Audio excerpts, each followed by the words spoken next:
Au pays de Canaan, vivait Jacob, le prophète de Dieu, avec ses 12 fils.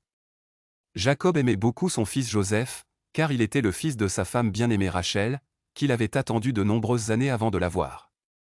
Joseph était un jeune homme beau et intelligent, et Dieu lui a donné la capacité d'interpréter les rêves, ce qui le rendait spécial parmi ses frères. Une nuit, Joseph fit un rêve étrange. Il vit dans son rêve que 11 planètes, le soleil et la lune se prosternaient devant lui. Lorsqu'il se réveilla, il courut vers son père Jacob et ses frères pour leur raconter ce rêve. Joseph dit, « Ô mon père, j'ai vu en rêve que le soleil, la lune et 11 étoiles se prosternaient devant moi. » Jacob comprit que ce rêve avait une grande signification, mais il craignait que Joseph ne soit envié par ses frères, alors il lui conseilla de ne pas leur raconter le rêve. Mais les frères entendirent le rêve, et leur cœur devint encore plus irrité et rempli de haine. Ils se disaient, « Est-il concevable que notre père et notre mère se prosternent devant lui, et nous tous ?» Joseph avait un frère cadet nommé Benjamin, le deuxième fils de Rachel, et Jacob l'aimait aussi beaucoup. Mais Benjamin était jeune et n'était pas présent lorsque Joseph raconta son rêve. Après ce rêve, les frères décidèrent de se débarrasser de Joseph. Un jour, alors qu'ils gardaient les moutons dans le désert, ils jetèrent Joseph dans un puits profond. Ils prirent alors sa chemise, y mirent du faux sang et dirent à leur père qu'un loup l'avait dévoré. Jacob était très triste, mais Dieu était avec Joseph dans le puits. Une caravane passa près du puits, trouva Joseph, le fit sortir et le vendit comme esclave en Égypte. Là, il fut acheté par un homme nommé Potiphar, qui était le capitaine de la garde du roi. Potiphar admirait Joseph pour son intelligence et son honnêteté, c'est pourquoi il le confia à sa famille. Mais les journées n'étaient pas toujours faciles pour Youssef. Il fut très affligé lorsque la femme de Potiphar essaya de le séduire, et comme il refusait, elle l'accusa faussement et le mit en prison.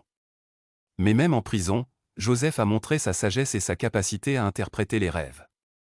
Il interpréta les rêves de 2 prisonniers qui l'accompagnaient, dont l'un était les chansons du roi et l'autre le boulanger du roi.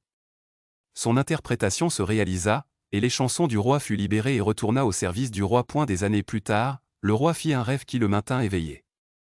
Il vit 7 vaches grasses mangées par 7 vaches maigres, puis 7 épis de maïs vert suivis de 7 épis secs. Personne ne pouvait interpréter le rêve, jusqu'à ce qu'il se souvienne de les chansons du roi Joseph en prison.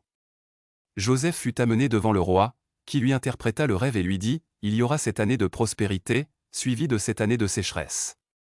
Tu feras des réserves de nourriture pendant les années de prospérité, pour faire face aux années de sécheresse. » Le roi fut impressionné par l'interprétation et la sagesse de Joseph, et il le nomma responsable des trésors de l'Égypte. Joseph est devenu le 2e homme au pouvoir après le roi.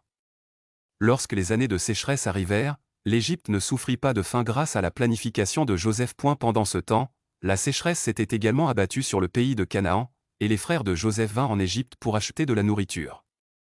Lorsqu'ils se présentèrent devant Joseph, ils ne le reconnurent pas, mais lui les reconnut. Joseph testa ses frères pour voir s'ils avaient changé, et leur demanda d'amener leur frère Benjamin.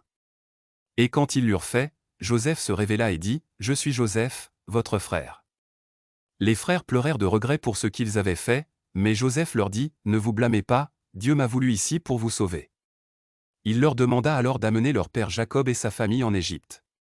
Lorsque Jacob arriva, le rêve de Joseph se réalisa, ses frères et son père se prosternèrent devant lui, comme il l'avait vu dans son rêve. Ainsi, l'histoire de Joseph s'est terminée avec bonté et justice, lorsque Dieu a réuni à nouveau la famille et que Joseph est devenu la raison pour laquelle son peuple a été sauvé de la faim.